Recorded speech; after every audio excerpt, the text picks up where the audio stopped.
Hey, everybody. We are going. I'm going to give everybody a couple of minutes to join and come in. I do not have a very big preference about phone, about camera on or off. Really just kind of as you want. So we'll give everybody about a minute. One more minute. Everyone's coming back from lunch. So.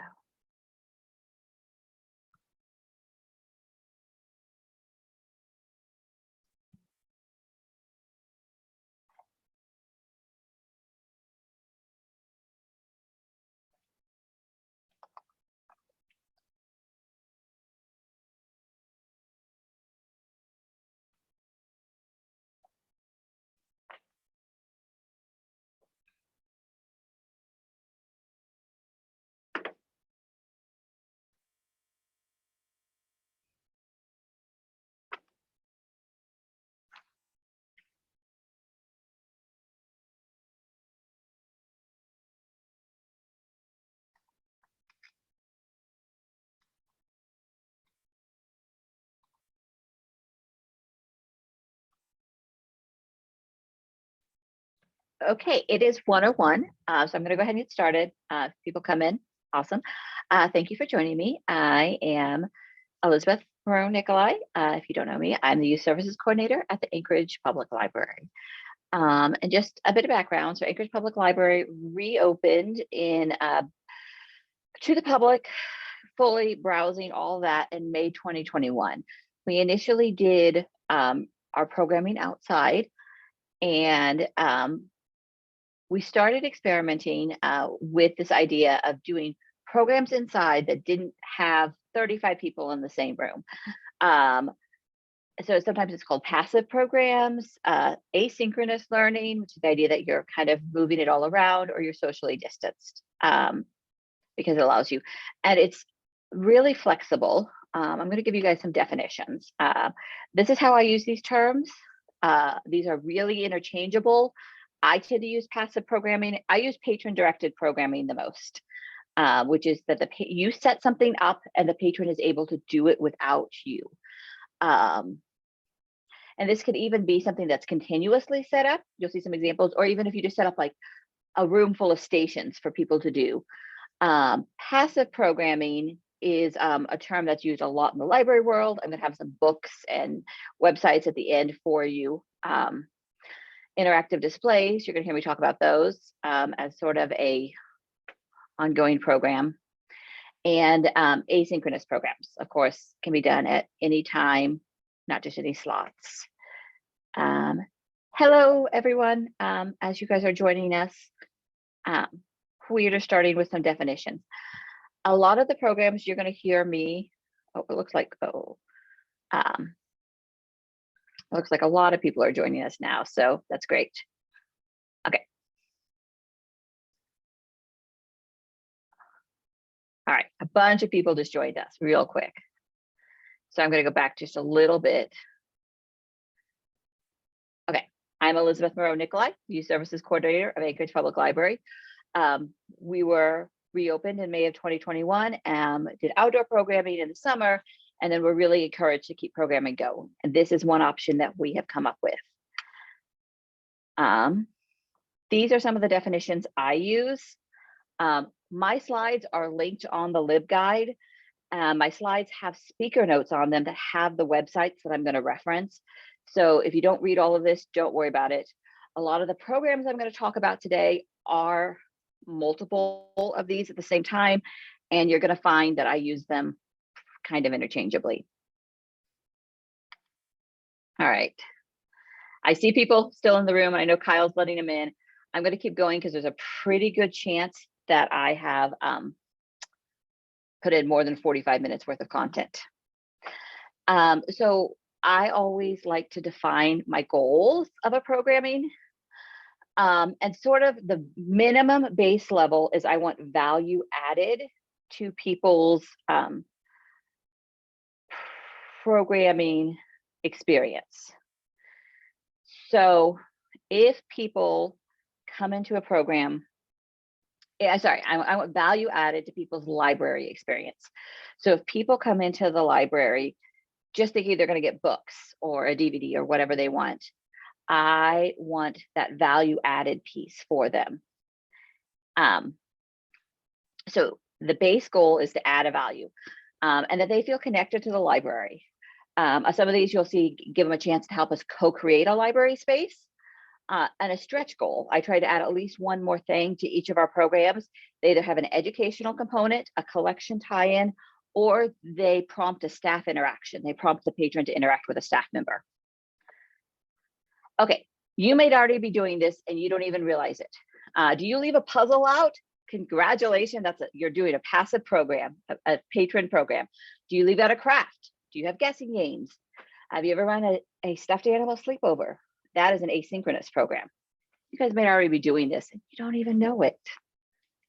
All right, so here are some of the programs that we're going to discuss today that we do specifically here at the Anchorage Public Library, or I grabbed inspiration elsewhere. Self-guided story times, scavenger hunts, interactive displays, leave out activities, and my favorite is National Tell a Joke Day. On the right, you'll see a list of materials from your kit that we'll be using. I felt like when I got the kit, about half of it was for this presentation. So a whole bunch of fun stuff on there. Okay, so the first one we're going to talk about is self-guided story time. And this is our answer of, if you are not comfortable coming to a story time, what else can we offer you? I sometimes call it a self-guided story time journey because I like words. And it is, the idea is that you're going to go through a journey. We, using the 5 principles from Every Child Ready to Read, we read, talk, sing, write, play.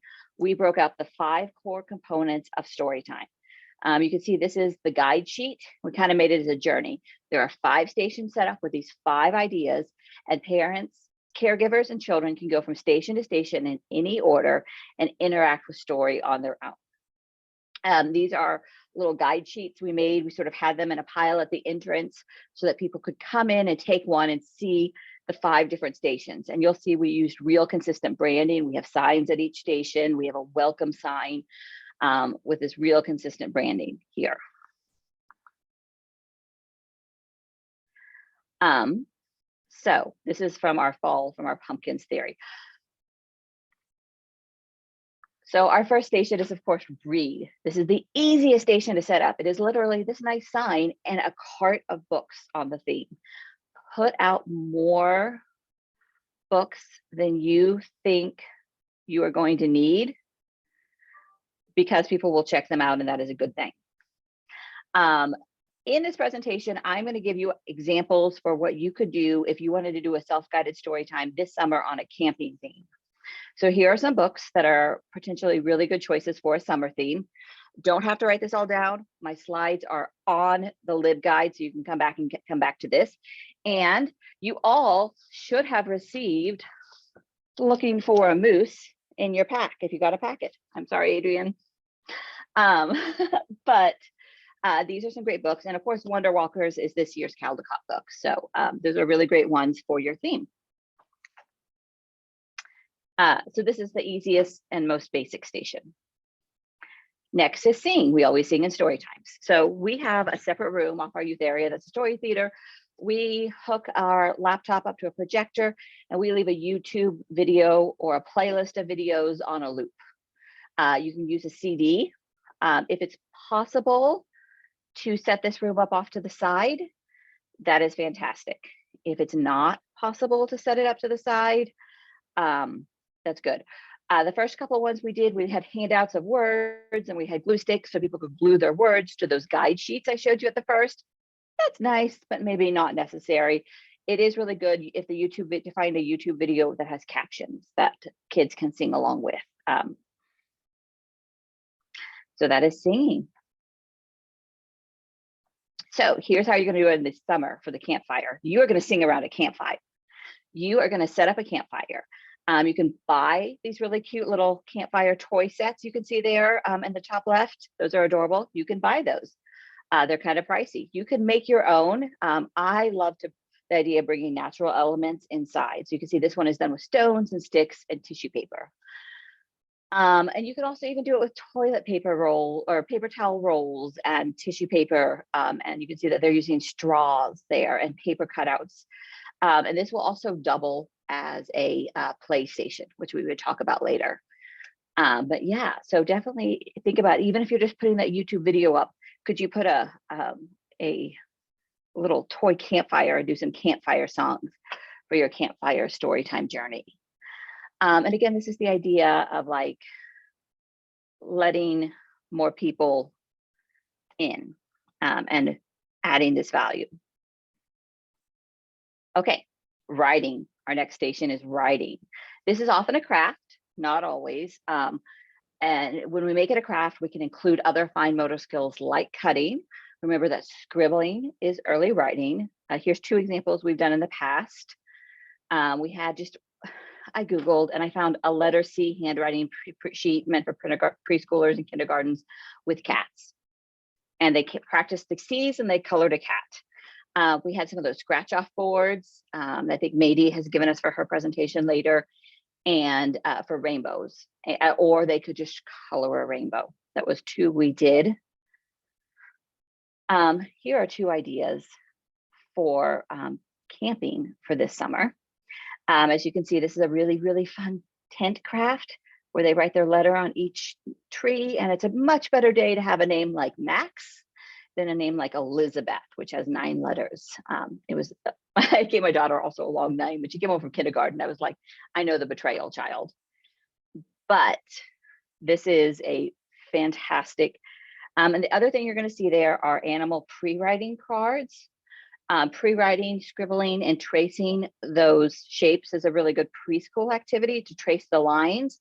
And we also encourage something called rainbow writing, where you go over that same line in multiple colors, which makes one piece of paper last for more than one scribble, of course, but it also reinforces that shape and that hand motion.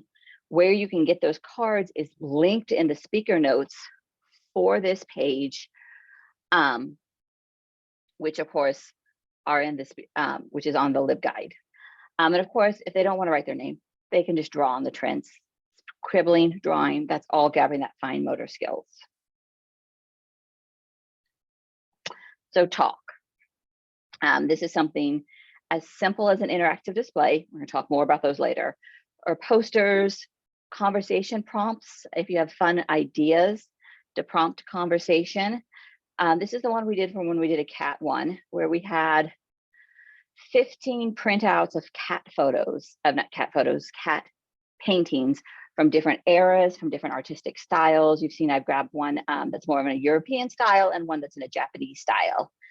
And then we had questions, and kids would walk along with their parents, and they would talk, or their caregivers, and they would talk about these different cats.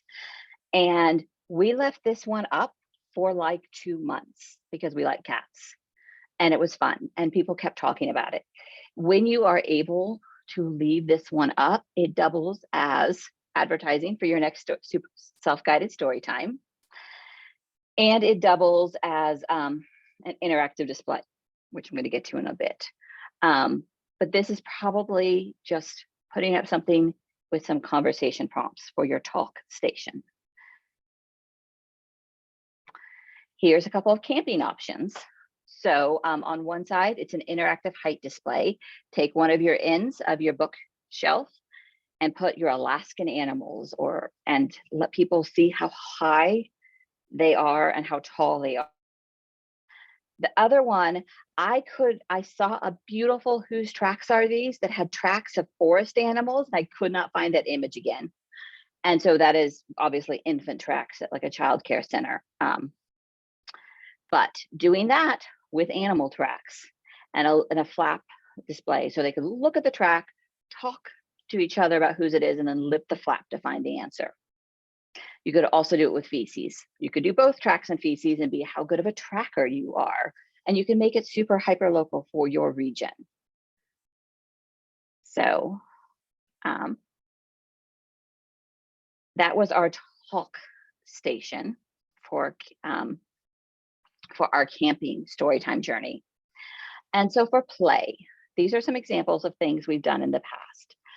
That pumpkin tic-tac-toe, while that's not my photo, That is one I grabbed off of Google Images. It inspired us to do essentially the same thing. We went to the grocery store and we bought those miniature pumpkins in different colors, made a tic-tac-toe board on a table with tape, and it's fantastic. It brings those nature elements in. It's really tactile. It's got some good heft to it, and it's fun.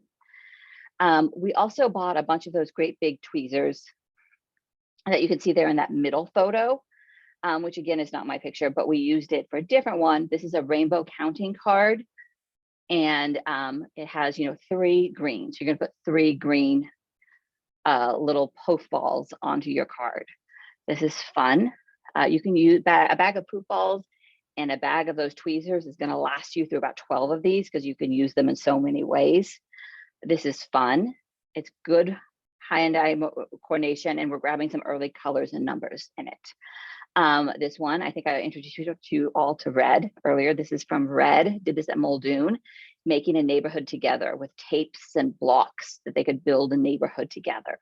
And this is something that I create a little bit of it and then I leave, and the next kid can come in and create a little bit of it. And so are we synchronously playing? Are we parallel playing? Are we joint playing? We can work through all of our series types of, our developmentally appropriate types of playing. And yes, I realize I'm speaking super fast, so please just shoot me something in the chat if I'm going too fast or anything. But those are play examples we did in the past. For our cat one, we did the 3 little kittens who lost their mittens, and we had clothespins, and we had mittens that we had cut out, and we had strung the clothespin on a book cart, and they could sing the song and act it out, and it was super adorable. Here are your ideas for the summer. Again, the websites for these are linked in the notes that are on this, that are on the LibGuide. So this is your first time to grab something from your kit. Grab your little toy. I got this little otter dude. This is from a company called Safari Limited, and they make them that they have detail on their feet. You're gonna grab your Play-Doh.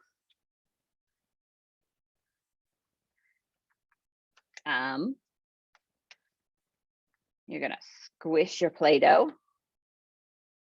into a little disc, and you are gonna stamp out his track.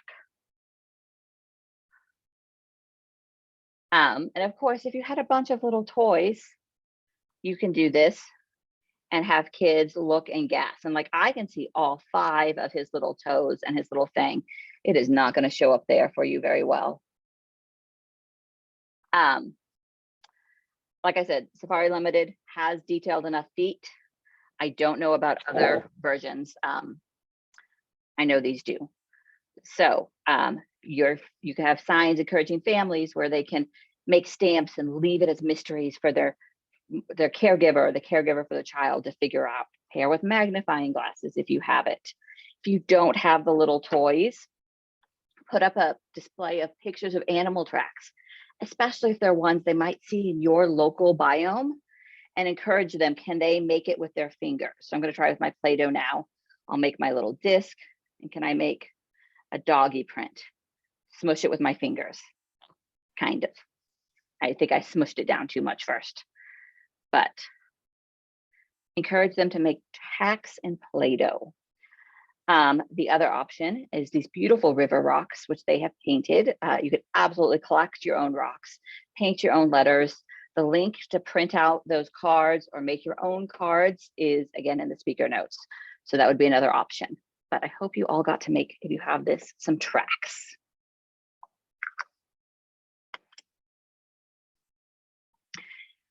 This is another play idea. This is another craft. I am not going to do the craft with you because again, I'm pretty sure I put more than 45 minutes of content in here. I am going to encourage you to keep doing the craft as we're talking. So for this, you have your craft sticks, which are also called popsicle sticks if you're old like me, your chenille sticks called pipe cleaners if you're old like me, and your construction paper. And I want to encourage you to make a little camping scene. I have linked instructions that you guys can look at. And if you left out something like this, you could leave out instructions. You could leave out the laptop showing that video I'm linked is a silent one that you could easily show on a loop. or you could leave out a sample and let kids figure it out. If they figure it out on their own, they are going to learn more. They're going to explore and try. There's a whole body of research about open-ended art for kids that I don't have time in for today, unfortunately. This could be great paired with little action figures. I've seen big versions that have whole dolls in them. As you can see, some of these have sticks or little pebbles to bring in some of those natural elements. I didn't mail you pebbles because I thought Judy would kind of look at me crazy if I tried to mail you pebbles. You do have your construction paper to make your tents and your ground. You have your sticks.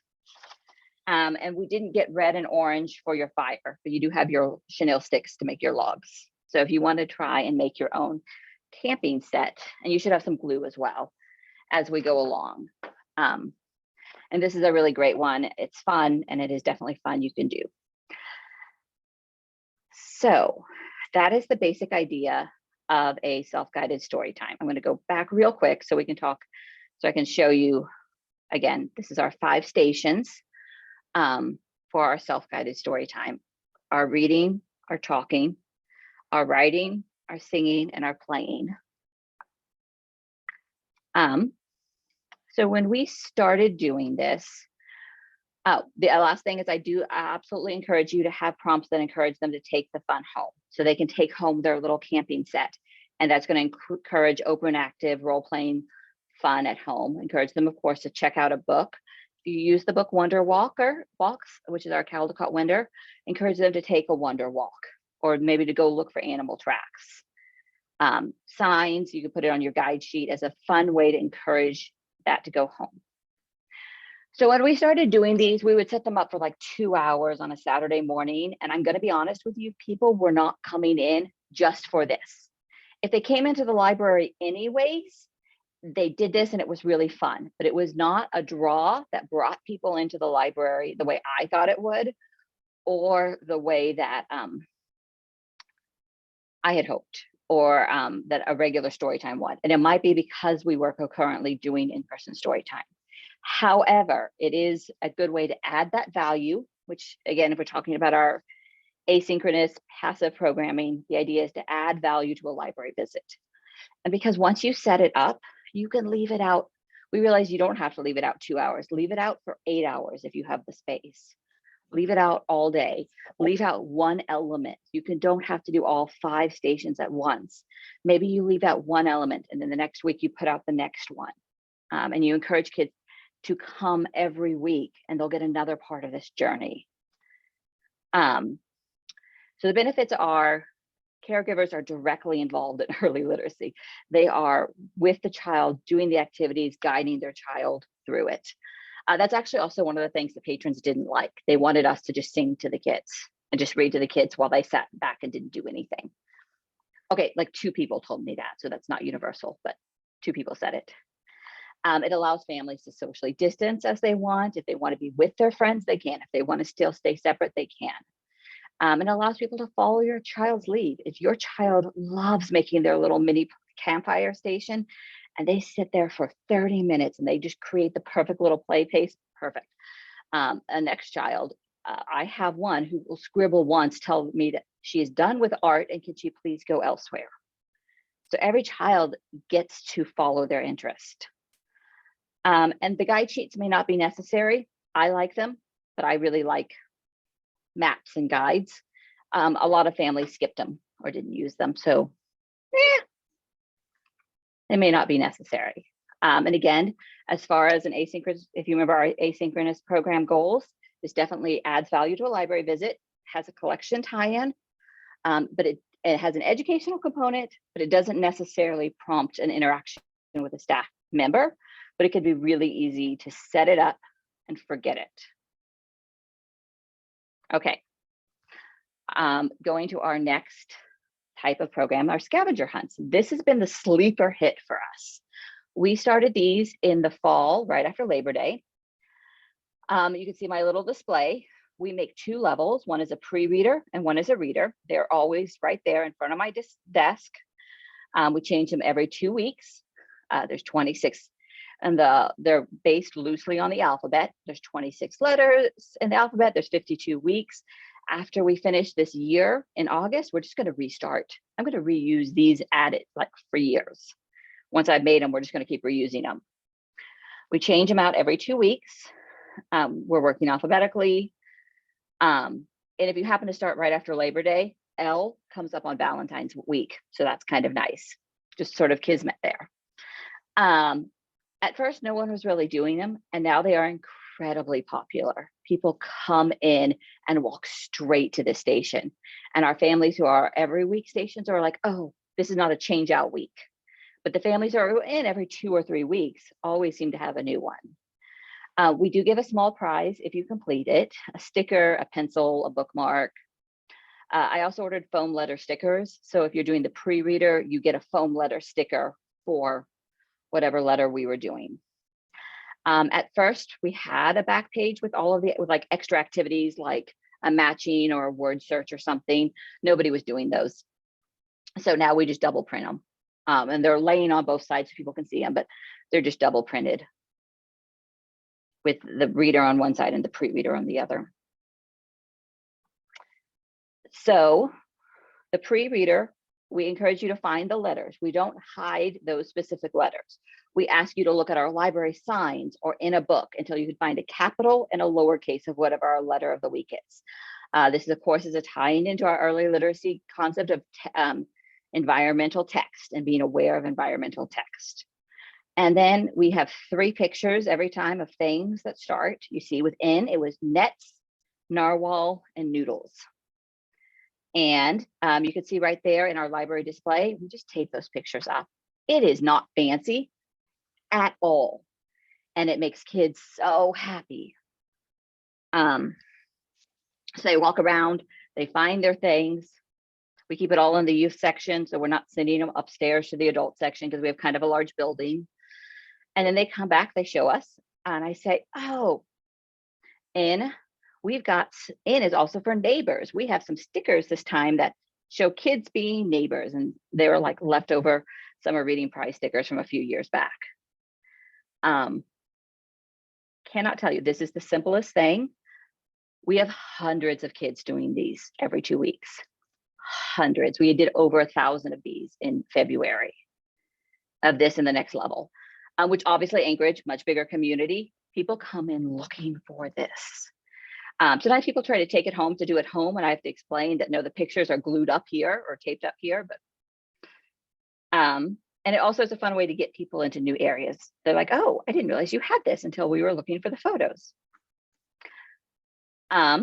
This is what the reader scavenger hunt looks like. It has 3 questions that encourage you to look in the catalog to find the book answers. And then when you do, you find a call number. You write your call, you go to that number, and you're going to find this fake book, which is an actual book that we were going to discard, that we have wrapped in blue butcher paper.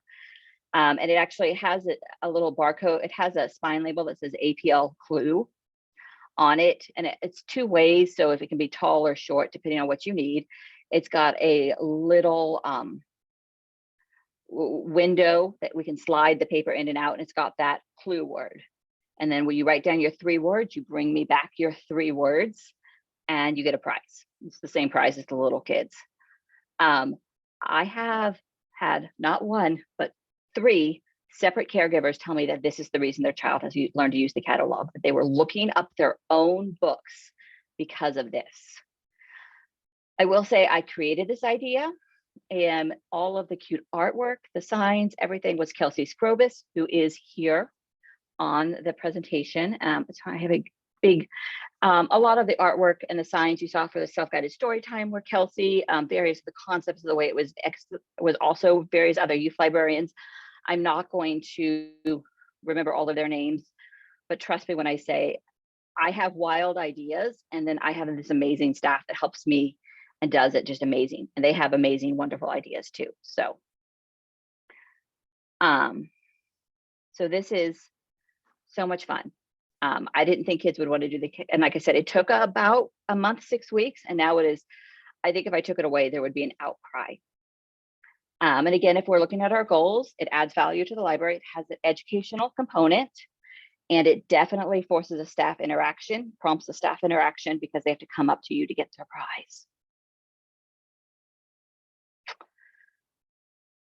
I don't know what's supposed to be there. Why is there a blank one? Oh, I do know what's supposed to be there. Are you guys ready for something fun and different? Here we go. Why are there no secrets in the garden?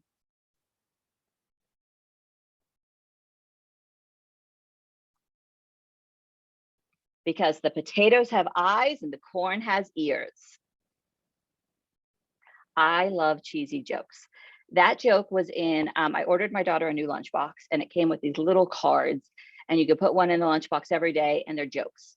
And my daughter loves them. It is the highlight of her day. And she tells the jokes to all the kids in her class. And so there has to be a new joke in her lunchbox every day. And so let's talk about National Tell a Joke Day. It is August 16th. I would love this to be firmly adopted by Alaskan librarians. So if you want your basic program that takes very little effort, put out a sign that says, tell me a joke and you get a sticker. We did this about 4 years ago, pre-COVID at the library, and it was the happiest day of my life because children came up and told me the corniest jokes and I laughed all day and I went home flooded with serotonin. And of course, to do this, you should put out a display of joke books in front of you.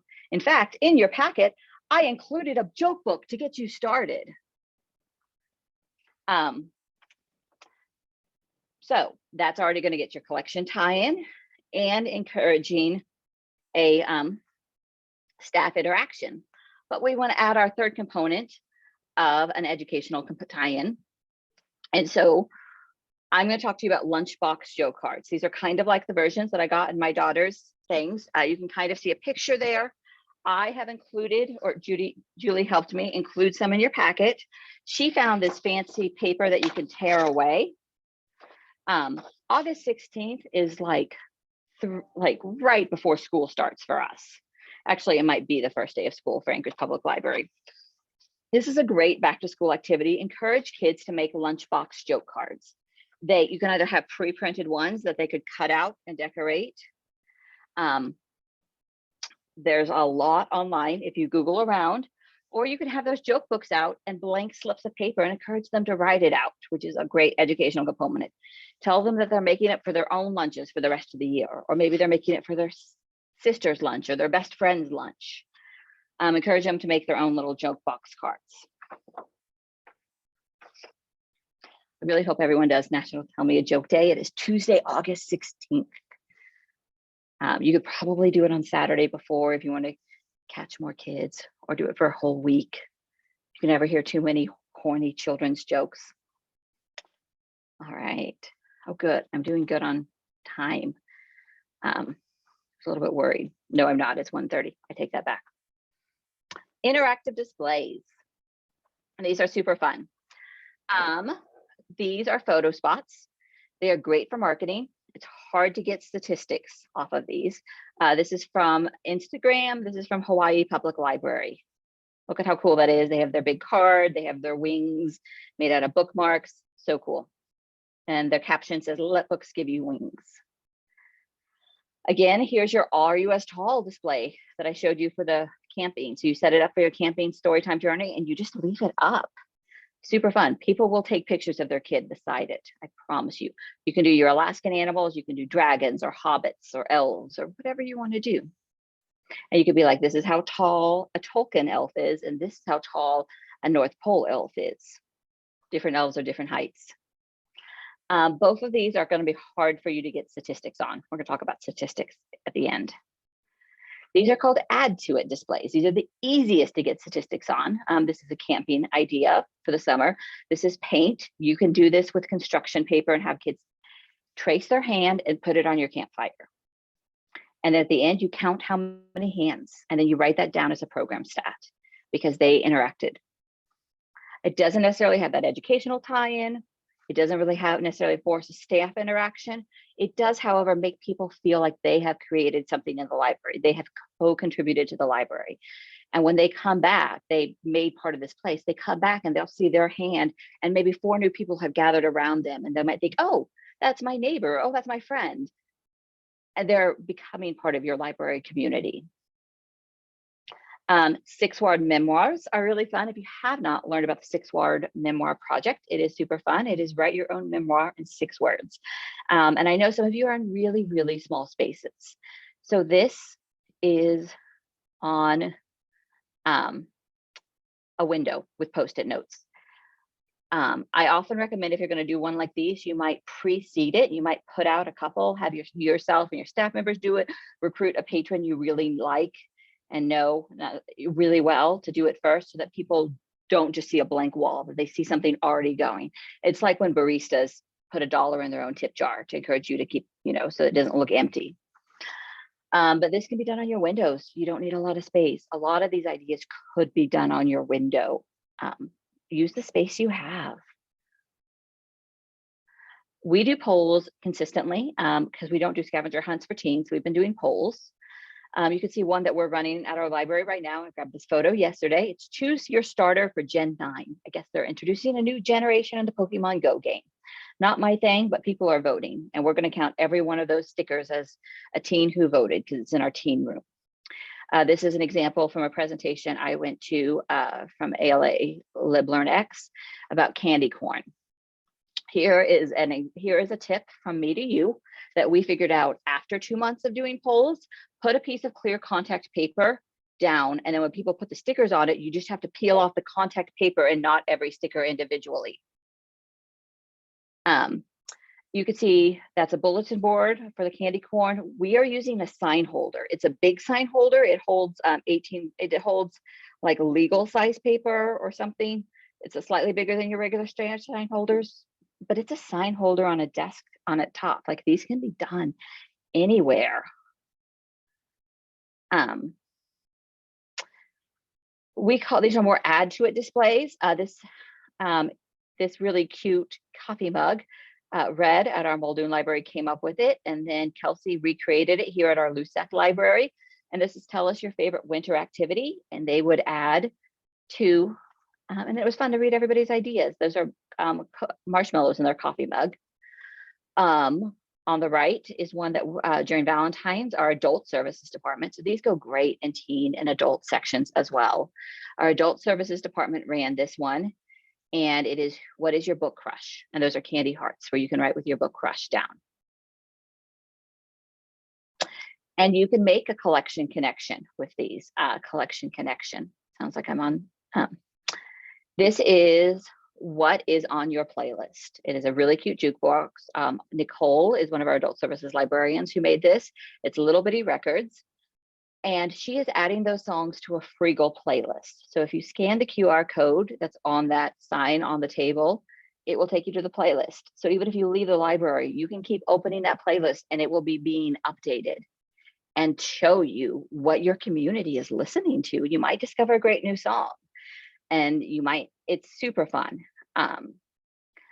And for this, like I said with statistics, we can both count how many people put up their little records, and we can also count that QR code is going through a bit.ly tracker, so we can count how many people clicked through. So we're going to grab 2 levels of statistics, both how many people contributed and how many people followed and used our collection resource, which is Freegal Music. And again, people love to, I will watch people sit there and read a bunch of them. Sometimes I'll see people look up on their phone to see what that song is. It is a fun way to create a community at your library and make us all part of the library. I think people are a little nervous still about coming into places. So make a space for them to be in your place, because it is our place. This one I got from a high school library on Instagram. And this is called Take a Chance on Me. Is my first line good enough to get me checked out? And so you can see there's a bunch of envelopes. You lift them up. There's the first line. You flip it over. It tells you the book title. There's the display of all the books. Go check one out. It's a great collection connection. It's a little bit space intensive, but it is super fun. This would be great for teens, adults. You could do this with kids as well. All right. I love giant coloring. We actually started this before the pandemic. We started these in 2018. And we started doing this as stations as part of larger programs. Other programs would often include one of these stations. Most of the drawing you're going to see is done by Kelsey Scrovis, who is very artistic for us. The one I can't draw. So when she was on vacation and I needed to replace it, I wrote the word trace your hands, and I traced my hands because that is my artistic level. I drew my ring on it. That's about as far as I could get. People they traced their hands and they drew on them. The one on the right, you will see it was a table setting. People drew food on it. There were dishes in the middle. There were flowers. The longer you leave it out, the more it descends into chaos. So you can see the one on the right has a lot of scribbles.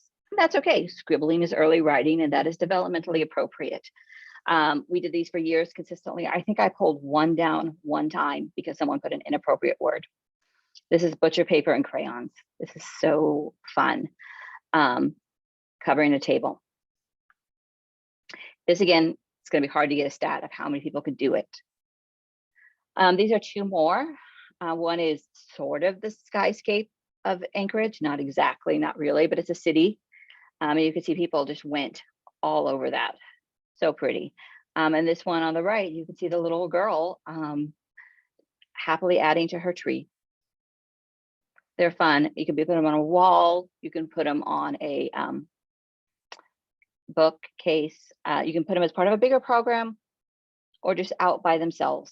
Again, adding that value and allowing to a library visit and allowing people to spend a little bit more time there and to co-create the library with you. I stole this picture from Kelsey Scrovis's office. This is our I Spy board. It has a bunch of random stuff. And I Spy, can you find all these things? Cannot tell you how long parents will sit with their children here. So long. Go get rid of all of your, and this can be done. We did this on a bulletin board. I've seen this really well done on a table in a glass case, if you have a glass case table. I call this a look at it display. We've also done, Kelsey's done some lovely ones with matching, with like different patterns of mittens and kids trying to match them up. The lift the flap, like the whose track is it that I mentioned earlier. Again, you're not going to get easy statistics out of it, but it's fun. And one of our last ideas, and I'm almost out of time, is to leave out an activity, a craft, a science experiment, just leave it out. So you have the supplies for this. This is why I told you to save your box. These are marble mazes. You save your box, and if you cut off one side of your box, and then you have straws, glue, a marble, and a marble and also some Play-Doh. So make a marble maze. And it's a great STEM activity. It's STEM and art. It's planning out the path for kids can do it. And since our theme this summer is read beyond the beaten path, can your maze marble find its way through the path? And just leave the supplies out and let the kids do it.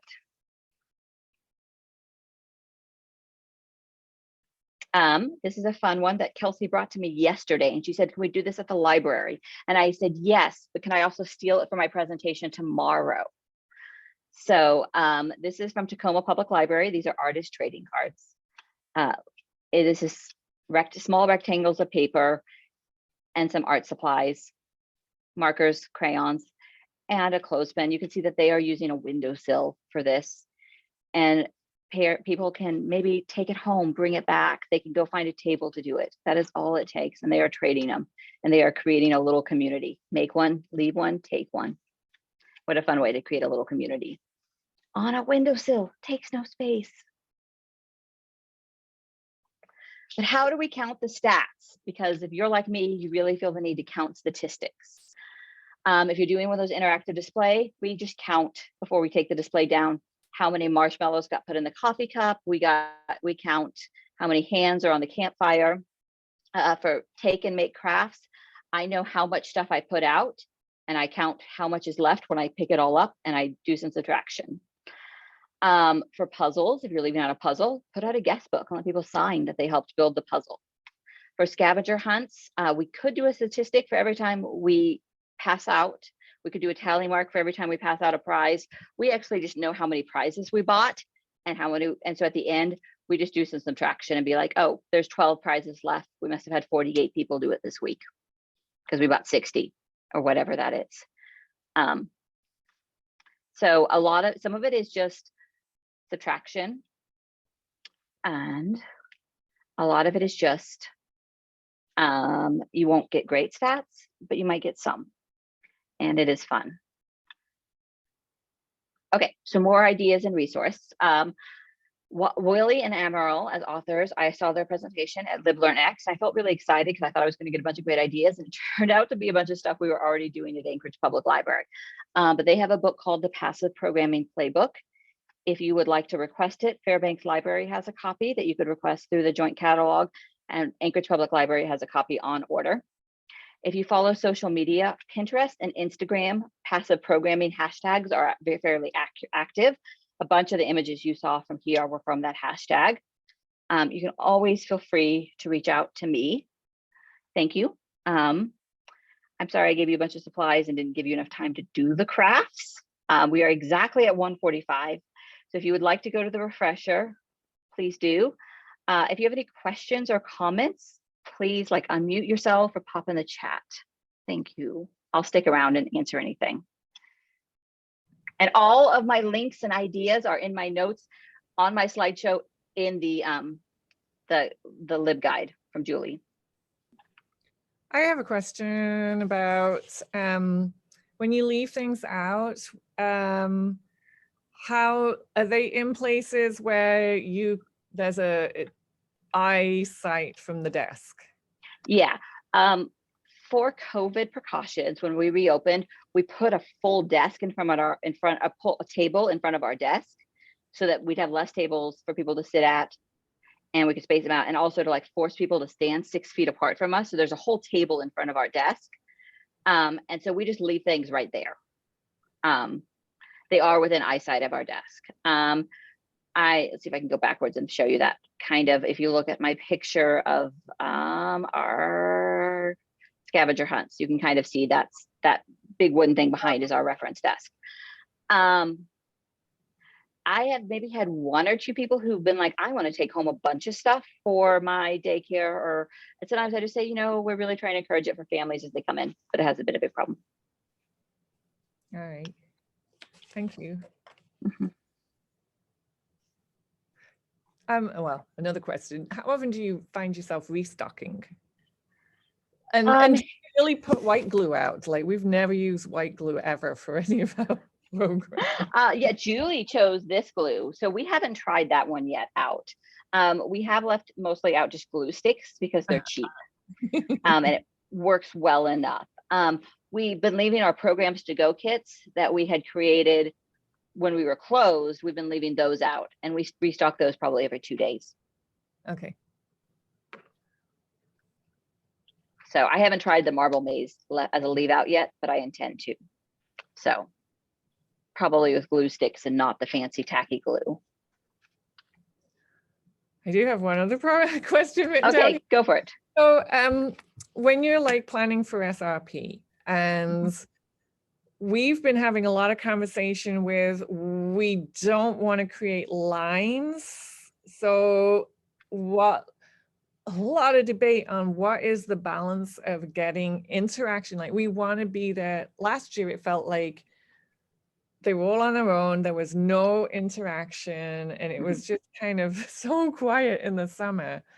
And parents really missed the fact that the kids were coming up to the desk and we were supporting them and saying, well done.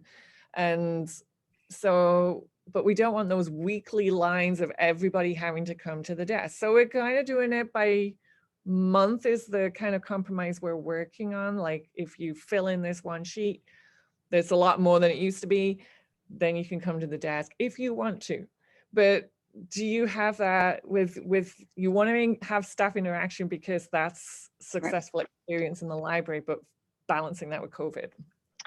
So our city, our current administration has taken a very, very different approach to how much they want crowds in, and they are actually fairly pro crowd. So we are working within that guidance from our administration. Things like, for example, the scavenger hunt, because they're done whenever people are in, very rarely do you have more than like two families completing at the same time is almost unheard of. Like, it does tend to be one at a time. My expectation is, I know with our summer reading, we tend to get those huge lines before and after our big performers. Like, they're all going to come before or after they come to see the magician. So some of the things if you're doing, or before or after they come to story time. So if you are doing an asynchronous program like a story time, a self-guided story time journey, that's going to be set out for 6 hours. They're not all going to be there in the 6 hours, which is going to keep your lines down. The longer you leave something out, the more people spread themselves out and buffer some of those lines. I hope that helps. Yeah. Yeah, it's just really interesting to hear how other people are doing it. And we're kind of in the same situation, that there's a pressure to do bigger and more and make people happy that way.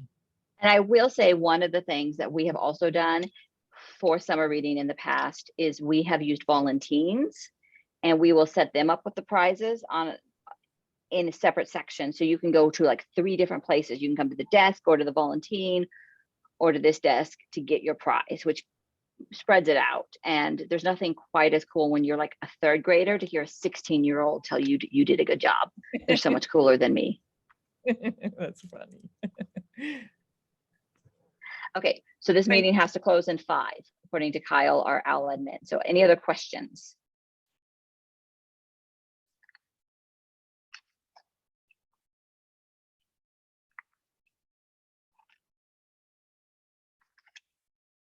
All right, all of my notes are up there. I'm happy to take questions. Thanks, everybody.